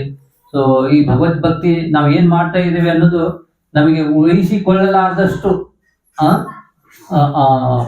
ಫಲವನ್ನು ಕೊಡುತ್ತೆ. ನಾವು ಜಸ್ಟ್ ನಾವು ಏನೋ ಒಂದು ಅಲ್ಲಿ ಒಂದು ಗುಡಿಗೆ ಹೋಗಿ ಬಂದು ಈ ಗುಡಿಗೆ ಹೋಗಿ ಬಂದು ನಮ್ಗೆ ಈ ಫಲ ಸಿಗುತ್ತೆ, ಆ ಫಲ ಸಿಗುತ್ತೆ, ಸೊ ನಮ್ದು ಈ ಕಷ್ಟ ಇದೆ, ಆ ಕಷ್ಟ ಇದೆ ಅಂತ ಹೇಳಿ ನಮ್ಮ ಕಷ್ಟ ನಿವಾರಣೆಗೆ ನಾವು ಅಲ್ಲಿ ಎಲ್ಲ ಅಡ್ಡಾಡ್ತೀವಲ್ಲ. ಸೊ ಆ ಕಷ್ಟ ನಿವಾರಣೆ ಆದ್ಮೇಲೆ ನಮ್ಗೆ ಎಷ್ಟು ಆನಂದ ಸಿಗುತ್ತಲ್ಲ ಅನ್ಸುತ್ತೆ, ಏನೋ ಆನಂದ ಸಿಗುತ್ತೆ, ನೆಮ್ಮದಿ, ಮತ್ತೆ ಒಂದೊಂದು ಕಷ್ಟ ಬರುತ್ತೆ. ಸೊ ಆದ್ರೆ ಈ ಒಂದು ಚೈತನ್ಯ ಮಹಾಪ್ರಭುಗಳು ಕೊಟ್ಟಂತ ಮಾರ್ಗದರ್ಶನದಲ್ಲಿ ನಮ್ಮ ಜೀವನ ಭಕ್ತಿ ಮಾರ್ಗವನ್ನ ನಾವು ಅನುಸರಿಸಿದ್ರೆ ನಮಗೆ ಏನು ಲಾಭ ಸಿಗುತ್ತೆ ಅನ್ನೋದನ್ನ ನಾವು ಊಹಿಸಿಕೊಳ್ಳಲಾರದಷ್ಟು, ನಮ್ಗೇನು ಗೊತ್ತೇ ಇಲ್ಲ. ಆ ತರ ನಮ್ಗೆ ಊಹಿಸ್ಕೊಳ್ಳಕ್ ಆಗೋದೇನೇ ಇಲ್ಲ, ಅಷ್ಟು ಲಾಭ ಇದೆ ಇದರಲ್ಲಿ. ನಾವು ಶಾಶ್ವತವಾದ ಪರಿಹಾರವನ್ನ ಕಂಡುಕೊಳ್ತಾ ಇದ್ದೇವೆ. ಶಾಶ್ವತವಾದ ಪರಿಹಾರ, ಹುಟ್ಟು ಸಾವು ರೋಗ ರುಜಿನಗಳಿಂದ ಶಾಶ್ವತವಾದ ಪರಿಹಾರ ಸಿಗುತ್ತೆ. ಮತ್ತು ಯಾವಾಗಲೂ ಶಾಶ್ವತವಾದ ಒಂದು ಧಾಮದಲ್ಲಿ ನಮಗೆ ನೆಲೆ ಸಿಗುತ್ತೆ ಅನ್ನೋದನ್ನ ವಿಚಾರದಲ್ಲಿ ಇಟ್ಕೊಂಡು, ಮನಸ್ಸಿನಲ್ಲಿ ಇಟ್ಕೊಂಡು ನಾವು ಇದಕ್ಕೆ ಇದರಲ್ಲಿ ಬಹಳಷ್ಟು ಗಂಭೀರವಾಗಿ ನಾವು ಭಕ್ತಿಯನ್ನ ಮಾಡ್ಲಿಕ್ಕೆ ಪ್ರಯತ್ನವನ್ನು ಮಾಡ್ಬೇಕು. ಈ ಒಂದು ಜನ್ಮ ಇದೆಯಲ್ಲ, ಈ ಜನ್ಮ ನಮಗೆ ಕೊನೆಯ ಜನ್ಮ ಆಗುವ ವಿಚಾರ ಇಟ್ಕೊಂಡು ಅಂದ್ರೆ ಈ ಭೌತಿಕ ಜಗತ್ತಿನಲ್ಲಿ ನಮ್ದು ಒಂದು ಕೊನೆಯ ಜನ್ಮ ಆಗ್ಬೇಕು ಅನ್ನೋ ಒಂದು ವಿಚಾರ ಇಟ್ಕೊಂಡು ನಾವು ಏನ್ ಮಾಡ್ಬೇಕು, ಭಗವದ್ಭಕ್ತಿಯನ್ನ ಮಾಡ್ಬೇಕು. ತೀವ್ರವಾಗಿ ಭಗವದ್ಭಕ್ತಿಯನ್ನು ಮಾಡ್ಲಿಕ್ಕೆ ಪ್ರಯತ್ನ, ನಮ್ಮ ಯಥಾಶಕ್ತಿ ತೀವ್ರವಾಗಿ ಭಗವದ್ಭಕ್ತಿಯನ್ನ ಮಾಡ್ಲಿಕ್ಕೆ ಪ್ರಯತ್ನ ಮಾಡ್ಬೇಕಂತ ಎಲ್ಲರಲ್ಲಿ ಪ್ರಾರ್ಥನೆ ಮಾಡಿ, ಏನಾದರೂ ಹೇಳೋದ್ರಲ್ಲಿ ಕಡಿಮೆ ಅಥವಾ ಏನೋ ತಪ್ಪು ಹೇಳಿದ್ರು ಕ್ಷಮೆ ಮಾಡ್ಬೇಕಂತ ಹೇಳಿ ಚರ್ಚೆಯನ್ನು ಮುಗಿಸ್ತೇನೆ. ಹರೇ ಕೃಷ್ಣ ಕೃಷ್ಣ ಕೃಷ್ಣ ಹರೇ ಹರೇ, ಹರೇ ರಾಮ ರಾಮ ರಾಮ ಹರೇ. ಯಾರಾದ್ರೂ ಪ್ರಶ್ನೆ ಇದ್ರೆ